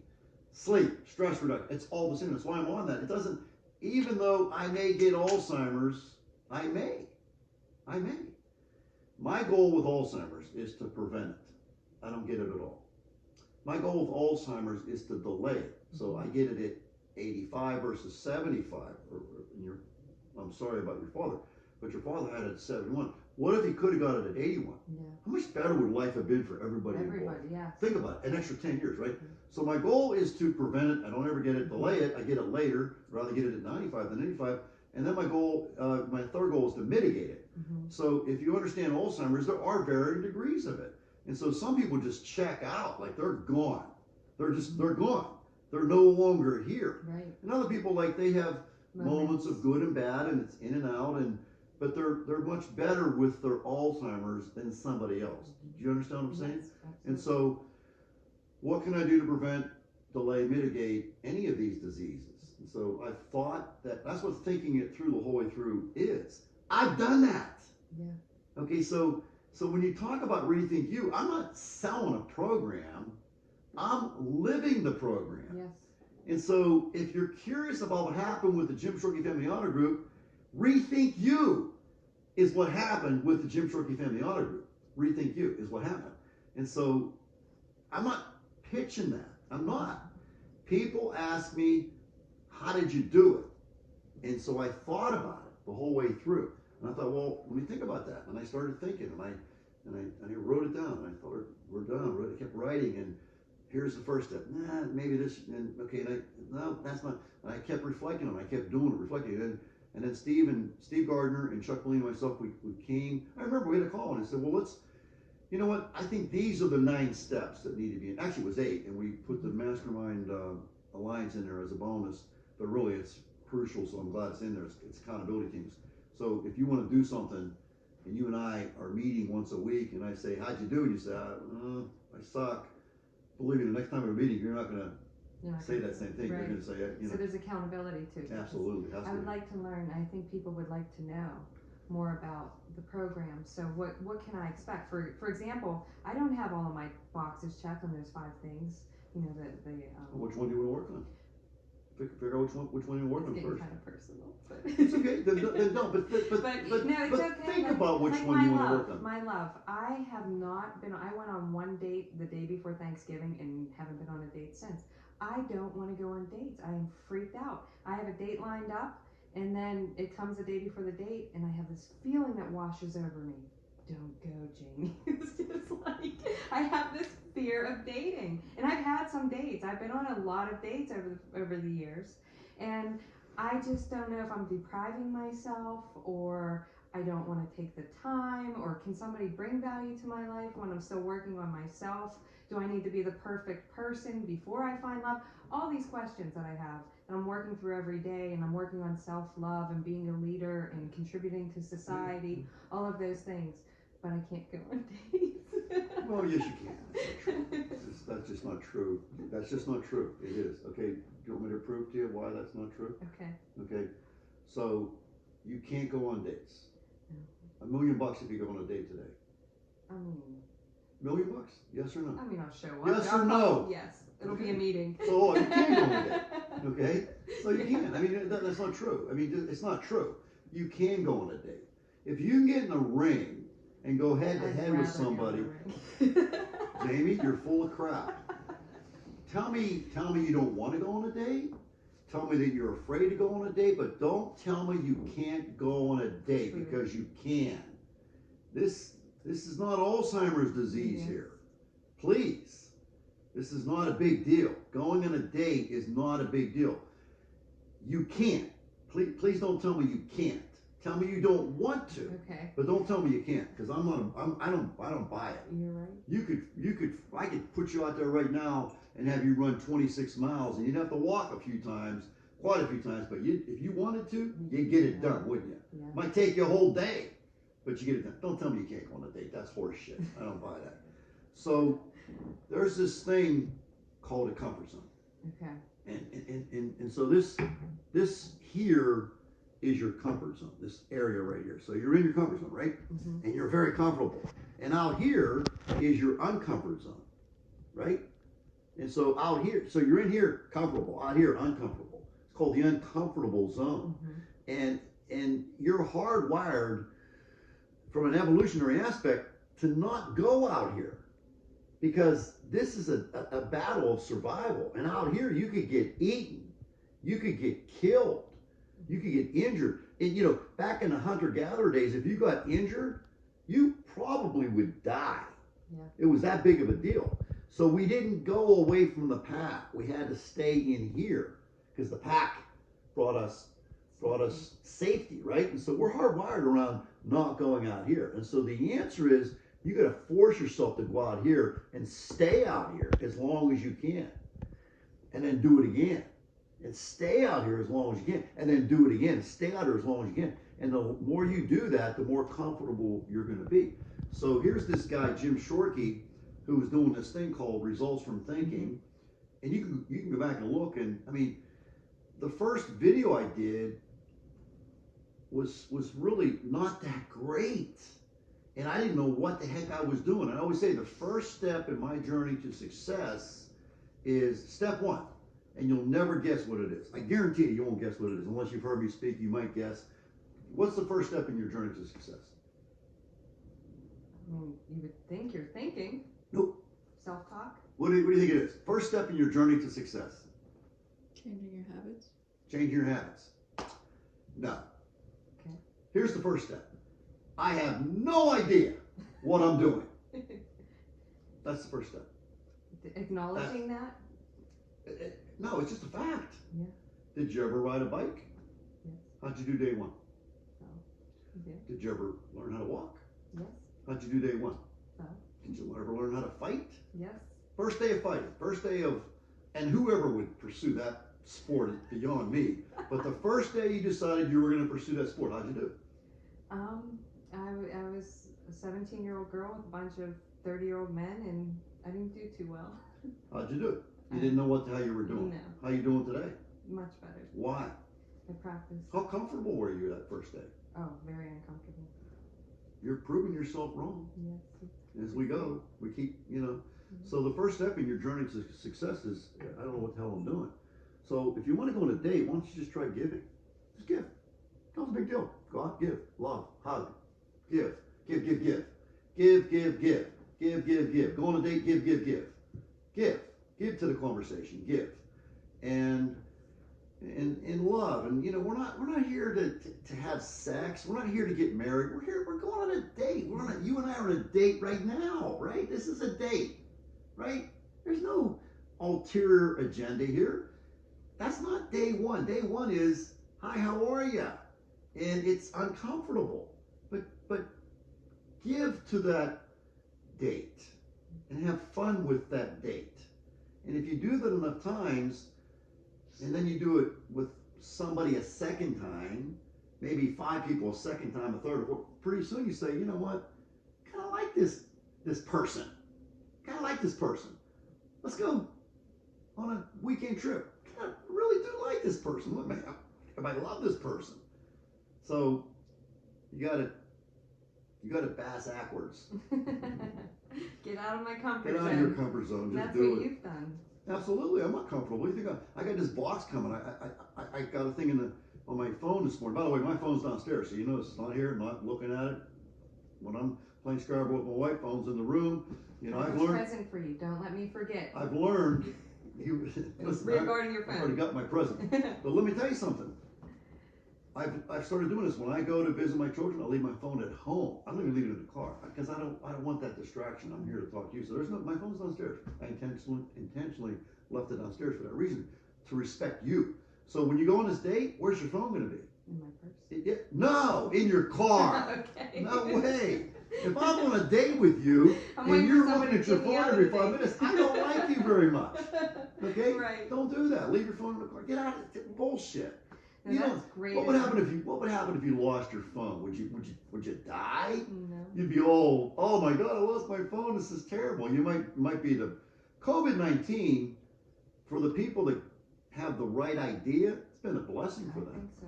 They've gone back to basics. As for me, I'm doing this with you right now. Go for a walk. Let's have a talk. You know what I mean? Let's have a talk. It's been great. It's been great. I don't believe me.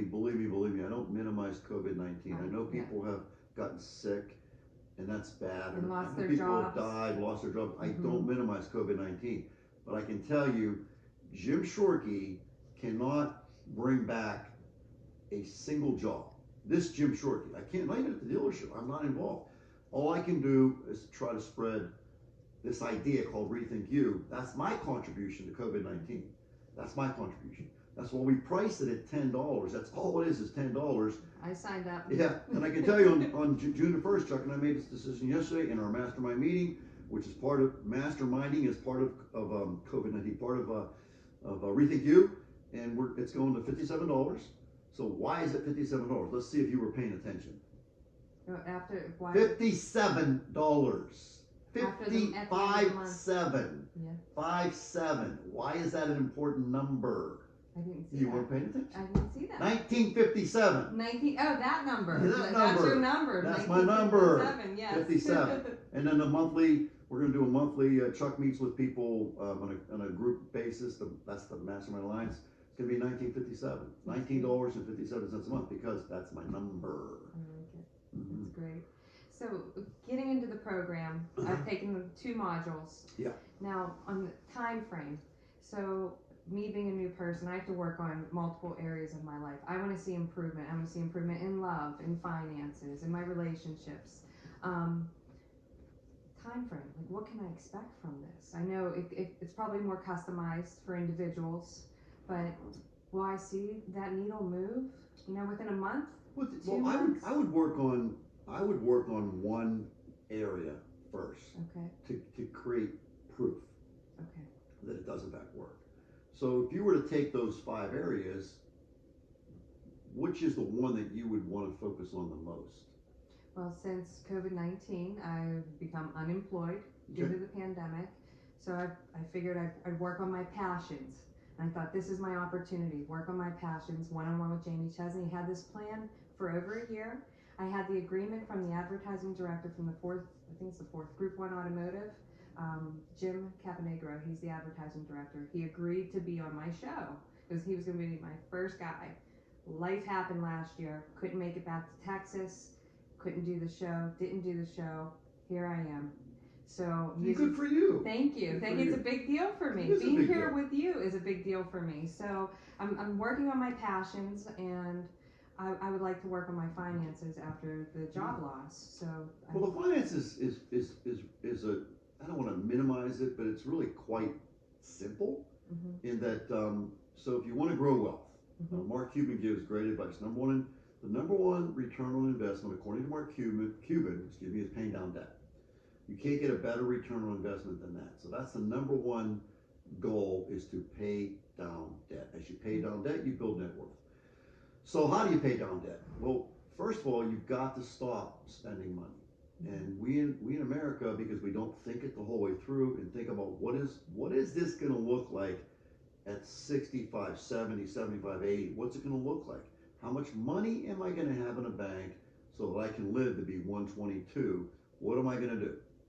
So in order to pay down debt, you've got to spend less money. And there's a lot of things we spend money on that we waste doing, right? And so rather than going, now, of course, now with COVID-19, there's things you can't do anyways, but let's assume it wasn't COVID-19. And so you're going to go out to dinner, which costs money, right? Well, going for a walk is free. Okay. And for me, I can go out to dinner with my wife and probably spend $150, or I can go for a walk with my wife.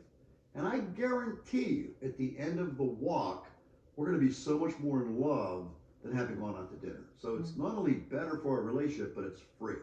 So there's a lot of things we get to do for free. We can go for a hike in the woods, we can ride a bike, whatever we do. You know, I did mention I have a Peloton. You don't have to have a Peloton. I have one. I have the wherewithal to have one. I love it, but I don't have to have it. I could do the same thing by going for a walk or a run or whatever, and most of this stuff is basically free or very, very low expense. Bottom line, you got to spend less money. This is the advice I got from Bankruptcy Eminent. Spend less money. Okay. Number two, you've got to raise more income. You got to raise your income, and how do you do that? The number one way to raise your income is to bring more value to the hour.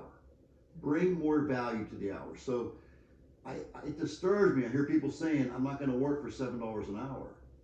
I hate that, because I will work for $7 an hour. The difference with me is I'm going to bring you $15 worth of value to that $7 an hour job. And I'm going to bring so much value that as you being my employer, you're going to be forced to give me a raise. Because if you don't give me a raise, somebody is going to notice what I'm doing. They're going to say, you see this guy? I never seen a janitor like him. He's unbelievable. He says hi to every customer. The place is spotless. You know what? We should try to grab this guy because our janitor is terrible. We should grab this guy. Hey, come here a second. Can we have a conversation? Yeah, you know what are they paying you? $7 an hour. We'll give you 12. Okay. I go to my employer and say, listen, these guys are going to pay me 12. If you pay 12, I like it or I'll stay. If not, I'm out of here, right? And so the guy says, yeah, I'll pay you 12. So now I'm getting paid, just got a raise. Now I'm getting paid $12 an hour. Guess what? I'm gonna bring $20 worth of value. And the same thing's gonna happen. And guess what? Eventually I'll be running the place. Eventually I'll own the place. Okay? I will own the place because I'm bringing more value to the hour. So if you wanna make money, you gotta bring more value, okay? Another thing you can do is you can go get another job. You probably should have another job right now. There's people that are delivering food for these restaurants that are making a pile of money because of the gratuities. Oh yeah, makes sense. It's unbelievable. There's a young lady that we know, Amy and I know, who has a business that got shut down with COVID-19. Now listen to this. Shut down. Let's take a protest sign to Harrisburg and do all that, which isn't going to solve anything. Believe me, it's not. Okay. She decides that she's going to start delivering food. I think it's called Door Drop or something. DoorDash? I don't know, Yeah, something so. like that, right? Because she's smart. She was putting a little inspirational note with a piece of chocolate. She's making more money doing this DoorDash thing, whatever you call it, than she was in her business. Okay? Now I know that's not her passion. But guess what? She's doing something that other people who own their own businesses are sitting around complaining. And what they should be doing is trying to raise income some way, somehow. And if you go by these restaurants, a lot of them have signs, I'm hiring, right? So if you really want to be rich, that's the question you have to answer. Well, I want to be rich. And I'm going to say, well, really? How bad do you want it? You really want to be rich? Well, you're going to need to get a second job. Well, I don't want to do that. Well, then you don't really want to be rich. I mean, that's it. End of discussion. So you got to lower your expenses. You've got to increase your income. You take the difference of more income, less expense, take that difference, take your smallest debt and start paying it off. Get it paid off. Take your next smallest debt. Don't worry about the interest rate. Just start paying, because it feels good. You have this $400 credit card, you pay it off, throw it away. You feel good. Take the next one. It's $1,000. Pay it off. It feels good. And you're starting to gain momentum. You're starting to see this thing start to happen. And eventually you're debt free. And now you can do some things. Okay? So you got to bring, and that's Mark Cuban. Look it up. Yeah. Mark Cuban. Should we listen to Mark Cuban? You tell me. He's worth $4 billion. Yeah. I think 3 or 4 billion, like something that. like that. Yeah. He's from Pittsburgh. Yeah. Pittsburgh guy. Yeah. Guess what? Read his story. Guess what he did when he was a young man? He did all kinds of stuff to make money. I forget, what did he do?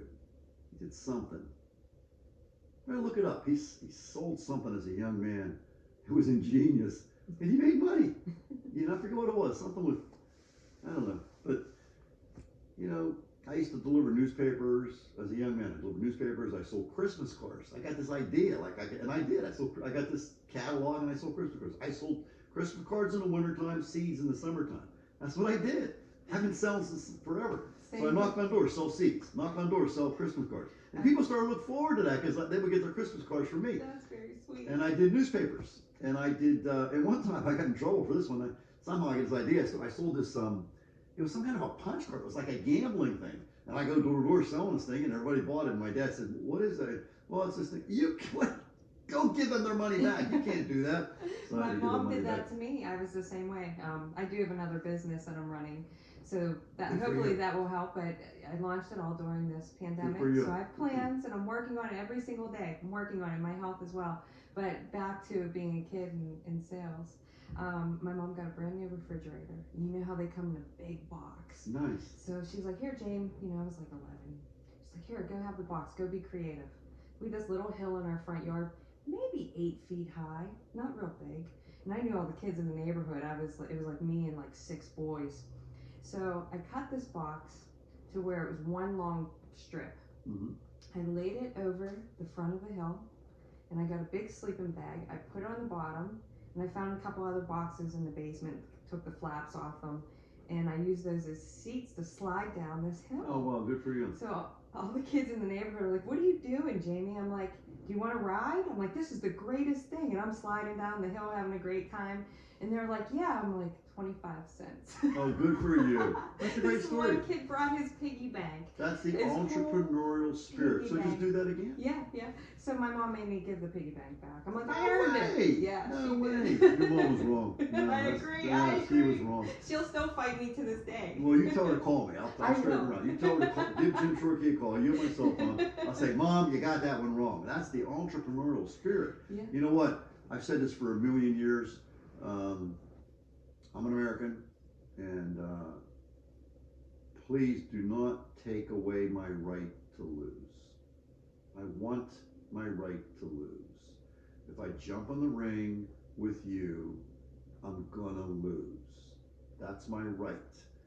I didn't do the work. I'm too damn old. I'm not strong enough. I lose. That's great. That's great. But if I do the work, and day by day, week by week, month by month, and I get in the ring with you and I kick your butt, I don't owe you a thing. I don't owe the fans a thing. I don't owe anybody anything. I don't. And there's too much of that. I want my right to lose, but when I work my butt off and you're making fun of me the whole time while I'm working, what are you doing that for? What are you doing that for? And then it's like I win. It's like, "Oh, geez, aren't you lucky?" Really? Where were you when I was in the gym 3 hours a day? Where were you when I was doing push-ups till I started throwing up? Where were you? Mm-hmm. So I got a lot of criticism over what I did in the automobile business in terms of the hard work. And I think I made a lot of mistakes in that regard. I told you, it's car from here to here. Mm-hmm. So I understand that. But still, the fact that I succeeded in the automobile business is my fault. My fault.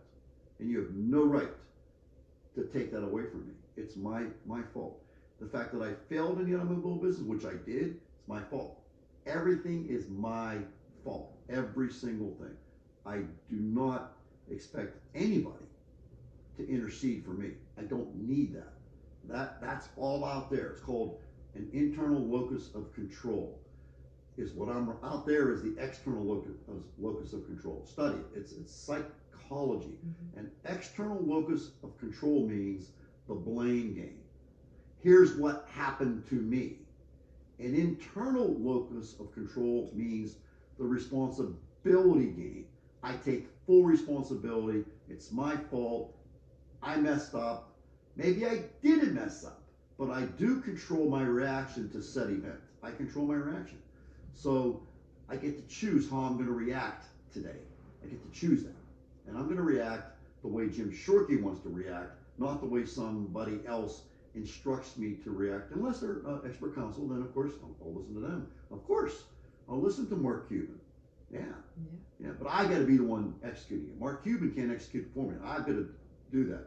But you can go to Mark Cuban, look it up. It's literally a paragraph this big. Mm-hmm. It's like, I read it, I was like, well, that makes sense. That's what I did. That's what the guy, I stood there with my financial statement, said, there's my number. I said, what do I do? He says, you got to cut everything. What was he telling me? Got to cut your expenses, right? That's the first step. Cut your expenses. Stop spending money.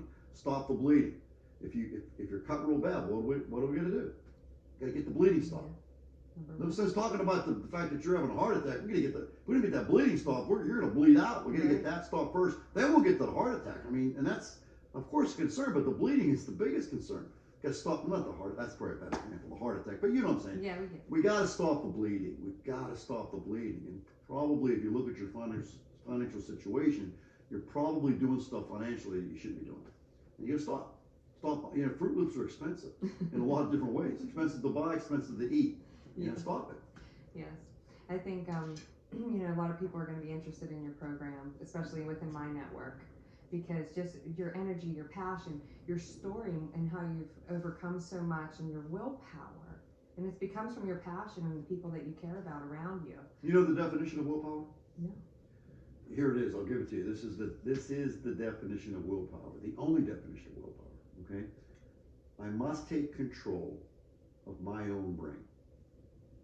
And I must direct my own brain to ends of my own choosing. I must, I will, I promise, I am, right now. Thank you, thank you, thank you. That's willpower. Willpower is self-mastery, self-discipline, self-control. I must take control of my own brain, and I must direct my own brain to ends of my own choosing. And the ends of my own choosing are not the goals. You're going to see this in ReThinkU. It's not the goals. The goals are here. What are the disciplines? What's on the to-do list? What's on the to-not-do list?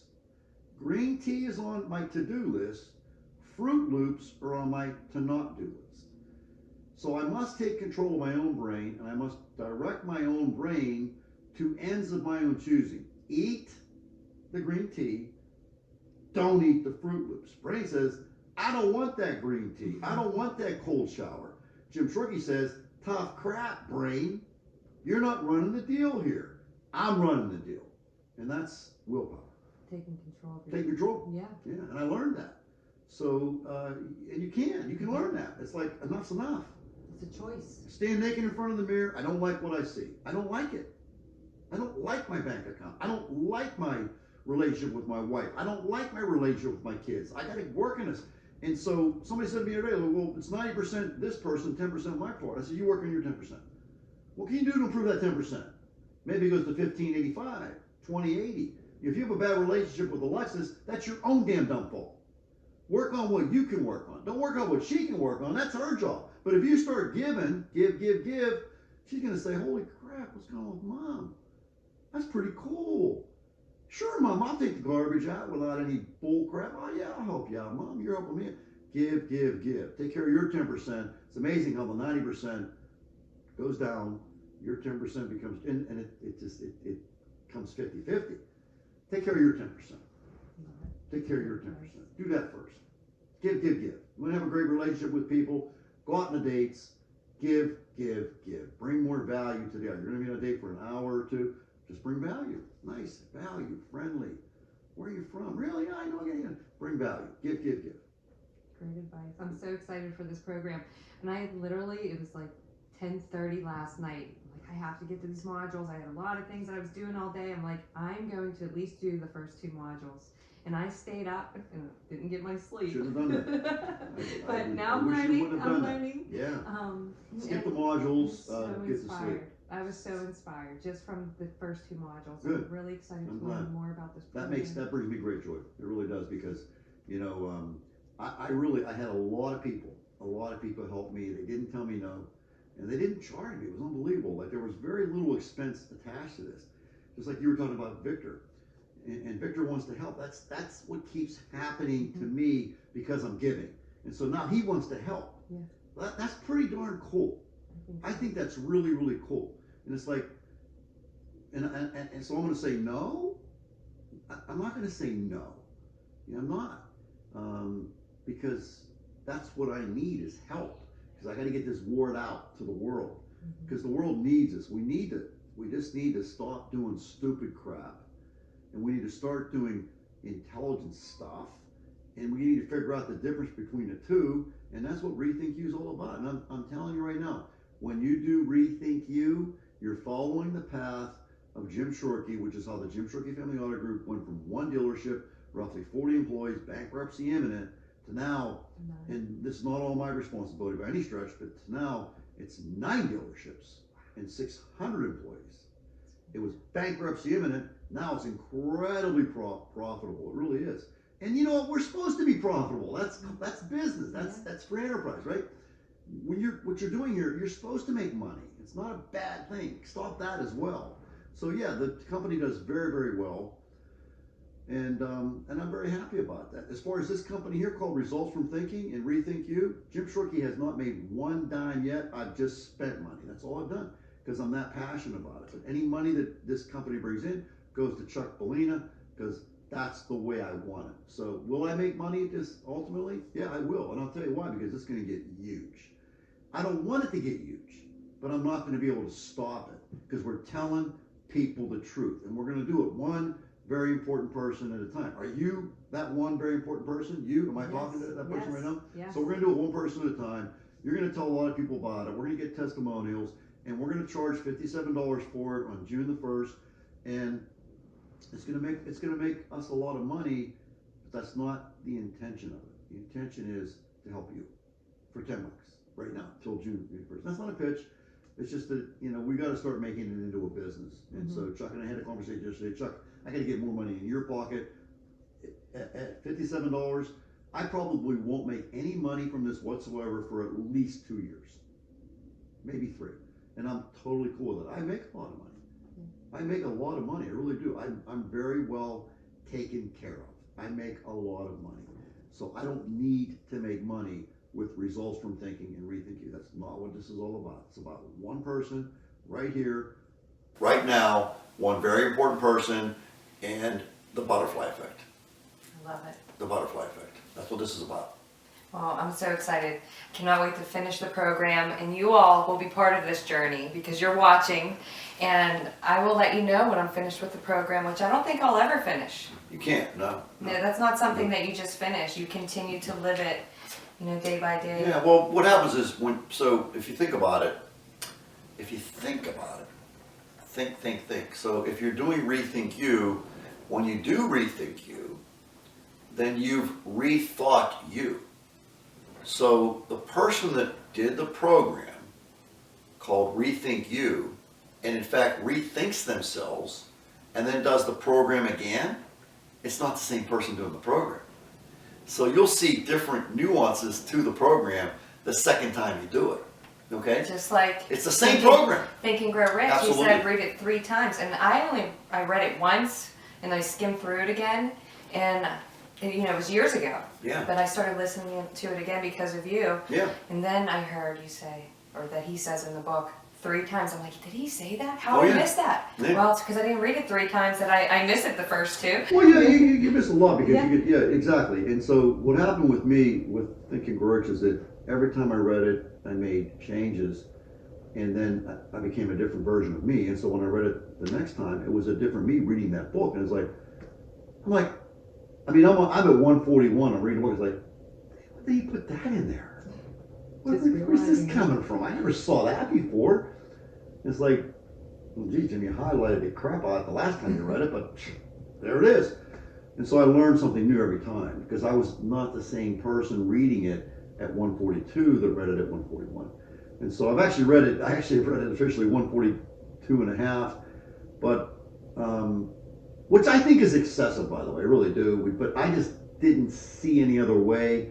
I don't think you need to read it 142 times. I really don't. I think what I would recommend, if I was going to recommend anything, because this ReThinkU program is a consolidation of all the work I did. That book that you see me carrying, that's a $35 book. So even when we move it to $57, it's the price of the book. I would recommend doing ReThinkU, which is a compilation of that book plus 2,000 other books and Steve's experience and my experience. And so it's the real deal. Yeah. But if you do the program, you're going to change because that's what the program does. And then you do it again, and it's going to be a different program for you. And then you do it again. That's why repetition is so important. And I did a talk this morning about, auto-suggestion.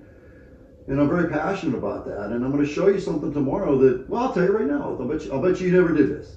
Okay, and it's in the book. Okay. When you're doing Think and Grow Rich, you're supposed to read the chapter on auto-suggestion out loud every night until you get the idea behind it. Have you done that? No. Gotta do it. So you're not thinking and growing rich then, because that's in there, along with reading it 3 times. That's in the book. If you're not doing that, then you're not doing Think and Grow Rich. I did that. I came home every night, couldn't even hold it. I had to stand up to do it. I read it out loud. The book, it's like 8 or 9 pages long. It's the shortest chapter in the book, but it is the keystone in the arch of the philosophy called Think and Grow Rich. That chapter, that little chapter, is the key to the book. Auto-suggestion, which is, what are you reading, what are you writing, what are you saying to yourself, what are you listening to, who are you hanging out with. These are all factors of auto-suggestion. And so but he tells you to read that chapter out loud, and I want to talk about this tomorrow. I actually have a story in the book, and I said, jokingly, I'll probably forget why I put this story here, but I have it in the thing there. It's my book, you know what I mean? But tomorrow I'm going to do a second, a part 2 of auto-suggestion. And so that's going to be my talk for tomorrow with live at 9 a.m. with Jim. And I'm going to show you some things about that chapter that maybe you hadn't thought about, and the group hasn't thought about either. But it's a fabulous chapter, fabulous. And but more importantly, Jamie, and this is the woo-woo, boogity, this guy's crazy type of a thing. I gotta tell you, it's what I did, because I was bankruptcy imminent, and so it's almost to the point of like, thankfully I was bankruptcy imminent, because I wouldn't have been driven to do this had I not been. And sometimes these adversities that we have in life can actually be blessings, because we do things that we wouldn't have done without the adversity. So, for example, when you watch Chuck, for example, I watched him the other day. This guy's literally at the hospital with a pump pumping chemicals into his body because he's fighting cancer. I didn't know that. Well, wow. That should tell you something. Yeah. So who's the hero here? Yeah. Well, that's incredible. Who's the hero? He's actually, go look at it. He's at the hospital. It's crazy noisy. And somebody could be watching that and think, what is this goofy guy doing? But you don't know the story, do you? No. And you don't know the story. I'm gonna have to You talk don't. You have to talk to him. And look at the video, and you'll say, wow, if that's what ReThinkU is all about. Have you talked to Chuck? Yes. Well, we've been Talk to him. messaging. The guy is literally, he's one of my closest friends. I'd say to my wife, like literally every night, he is amazing. And his wife's amazing as well. They're just amazing people. This guy's fighting cancer. And my watch just buzzed. This is interesting stuff to the audience.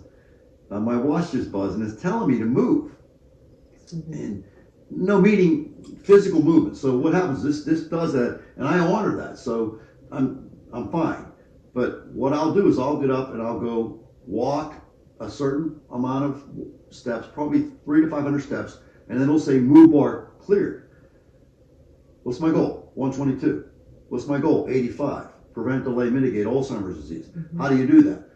This is an action, not a good action. Mm-hmm. It's not. Sitting. We're sitting. We're sedentary right now. It is an action. It's on the to not do list. We shouldn't be doing this. Now we have to do this because we're having an interview. But the fact is, we do too much of this.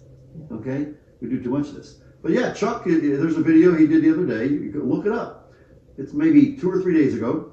He's actually at the hospital. You hear all the racket, all the noise, and he's getting pumped with chemotherapy. And it's like, I'm no hero. Wow. He's the hero. I'm no hero. But He's on my list. He's listening to what I'm telling him to do. And I can see the change, and that makes me so proud. So I had this one guy, Steve. I'm sorry, I had this one guy, Chuck Delaney. I had this one guy, Steve Gardner. I had this one guy, Rob Hoffman. I have this one guy, Bruce Burke. I have AJ. I have Brian. I have a lot of one guys and one girls out there. I meet with Kate Dawson every week, 2 out of 3 weeks. And then I have Jamie, and I'm impacting people. Believe me, I am. So I'm doing what I set out to do. And that's what this is all about, is to make you think a different way, which is going to cause your results to improve. You know, I'm impacting the most right now? Your daughter. I know, and that's She's why listening. I was so grateful she's here. I said, you pay attention, because this is Hell a yeah. great honor to be in the room with Jim Shorkey and what he's doing. It's a great honor for me to be in a room with your daughter. It is. And she's drinking out of my mug, which is my favorite mug, called Oh, the Places You'll Go, which I love that. Oh, the places you'll go. Oh, I just love that book. So before we go, Jim, what would you like to leave the audience with? Well, I would like to leave the audience with, you know, you can do so much more than you could ever imagine. It's just amazing. I never would have thought that I could do what I did. And it was almost like it kind of just happened. But as I reflect back on it, it happened because I created it. And I followed the disciplines of Mr. Hamilton and Chrysler Financial and Jimmy C and my think tank. And John Amato was a great, great inspiration in my life. John Amato is still in the think tank that my children are now involved in, that I'm no longer involved in. Such a great inspiration. This guy was so smart. This guy is so smart. And I would go to John, I would intentionally go to dinner with him, and I would sit and I would ask him questions. I was always asking questions. And I always walked. My number for that purpose was always 10. So I would take 10 things away from the meeting, go home, put them into play, and then they measured you from an accounting perspective. They told you how you were doing it. And so you started off on the right side of the page of this financial analysis for all the dealerships in the group. So you started off on the right side of the page, which means you're not very good. And so you start to implement what they tell you to do, and you move across the page. And when I left the 20 group, I was on the left side of the page, because left side of the book. That's what it was called. And the goal was to get, like, there was this, it opened up, and so there was the guys on the right, guys on the left. They were laid out, and in the middle was the binder thing. And so when you got to the left of the binder, like, you knew you were getting into the better group. And so I would talk to John Amato and just talk to him and talk to him. And he taught me so much. And so he's a great inspiration as well, along with Alvazar and all these different people. But, you know, what would I like to leave the audience with? If you're the smartest lady in the room, you're in the wrong room. If you're the smartest guy in the room, you're in the wrong room. You need to get out of that room. Get in a room where people are smarter than you, and then ask a lot of questions. And then get to work. Get to work on these things that are going to improve your passion, improve your health. You know, Dr. David Perlmutter, you can buy his book for $15, $20. Dr. Perlmutter, the brain guy, Dr. Daniel Amen. These people are brilliant. You can buy their books and watch their podcasts. You know, you want to talk about sleep, Matt Walker, Dr. Matt Walker, the guy's brilliant. Rhonda Patrick, brilliant. They're way smarter than Jim Shorkey, but I learn from these people, right? So, you know, find somebody smarter than you and copy the living crap out of them. You want to improve your passion, your health, your love, your abundance, your joy. You know, go to ReThinkU. It's a compilation of all this stuff. You know, so yeah, that's a long answer to a short question. No, isn't it's it? great. And What's hard. the website? The website is resultsfromthinking.com, and there's a lot of free stuff there. You can download my story for free, and there's videos. I am live at 9 a.m. with Jim every morning at 9 o'clock. It's about 25 minutes long to a half an hour. That's Monday through Friday. Chuck goes on at 3 o'clock. He's probably coming on right now. And Steve is on Saturday mornings at 9 o'clock. And these are really great free resources. They're recorded, so they're on the website. There's a lot of, you know, different things you can download, like, you know, Yes I Can and You Gotta One and stuff like that, which you have access to with ReThinkU. But it's also at the site. There's a lot of free stuff. We don't want this to be hard. We don't want this to be expensive. We don't want it to be difficult. We want it to be accessible and visceral and for real and from the heart. We're talking from the heart here. That's what I'm doing here. I'm talking from the heart. This works. This doesn't work some of the time. It doesn't work 99% of the time. It doesn't. It works 100% of the time. You do what we tell you to do in ReThinkU. This works 100% of the time. That's it. End of discussion. We've done the homework. We've done the research.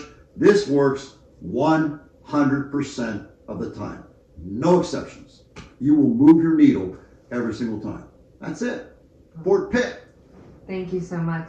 After the show, I have a little something for you. But thank you, everybody, for taking the time today with Jim Shorkey and I, with One-on-One with Jamie Chesney.